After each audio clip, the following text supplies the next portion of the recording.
الله الرحمن الرحيم. الرحمن علم القرآن خلق الإنسان علمه البيان. الشمس والقمر بحسبان والنجم والشجر يسجدان. والسماء رفعها ووضع الميزان ألا تطغوا في الميزان وأقيموا الوزن بالقسط ولا تخسروا الميزان.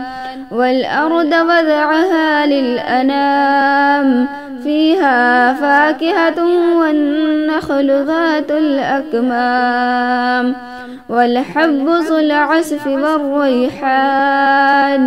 فبأي آلاء ربكما تكذبان؟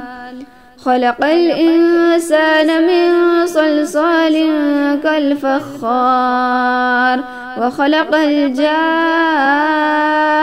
من مارج من نار. فبأي آلاء ربكما تكذبان؟ رب المشرقين ورب المغربين.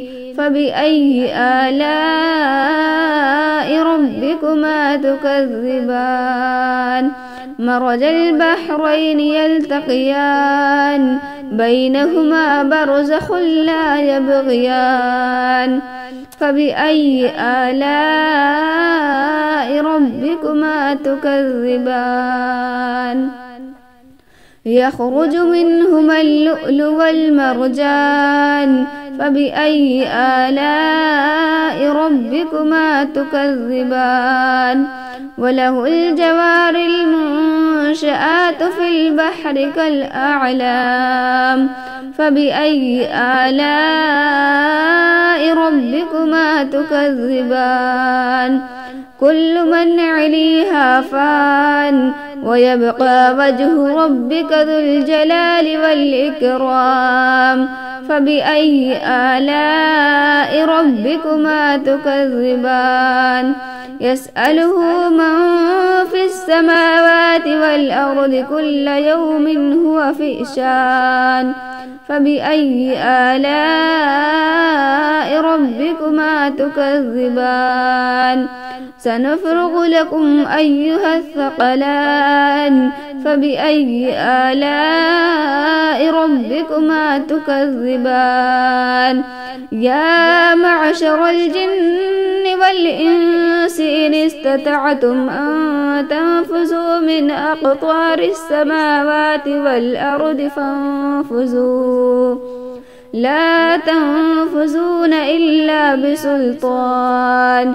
فبأي آلاء ربكما تكذبان؟ يرسل عليكما شواظ من نار ونحاس فلا تنتصران. فبأي آلاء ربكما تكذبان؟ فإذا انشقت السماء فكانت وردة كالدهان. فبأي آلاء ربكما تكذبان؟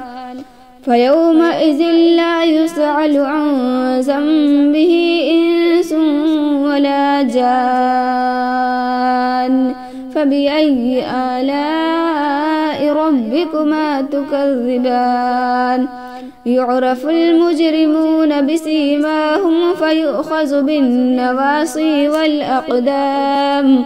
فبأي آلاء ربكما تكذبان؟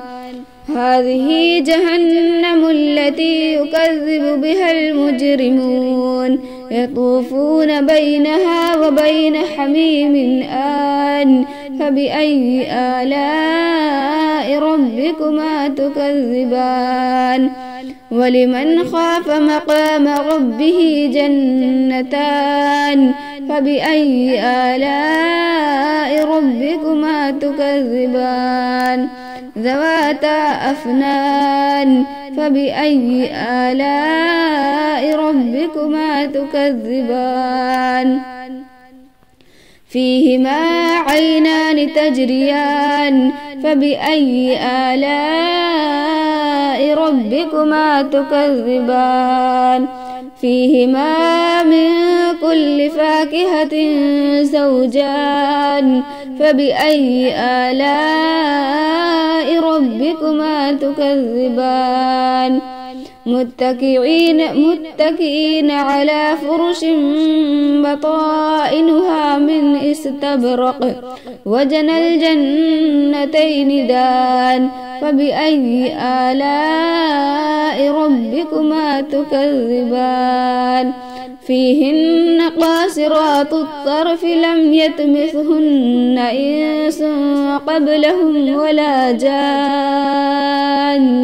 فبأي آلاء ربكما تكذبان كأنهن الياقوت والمرجان فبأي آلاء ربكما تكذبان هل جزاء الإحسان إلا الإحسان فبأي آلاء ربكما تكذبان ومن دونهما جنتان فبأي آلاء ربكما تكذبان مدهامتان فبأي آلاء ربكما تكذبان فيهما عينان نزاختان فبأي آلاء ربكما تكذبان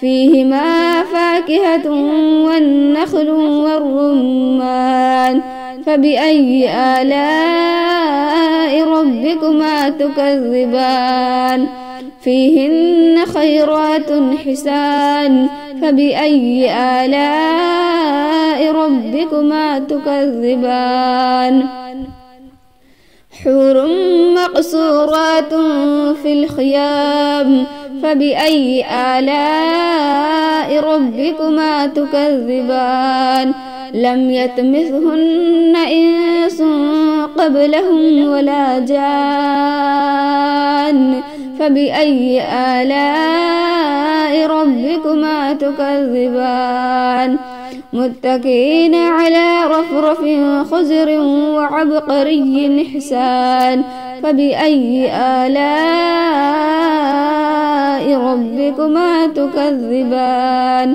تبارك اسم ربك ذي الجلال والإكرام.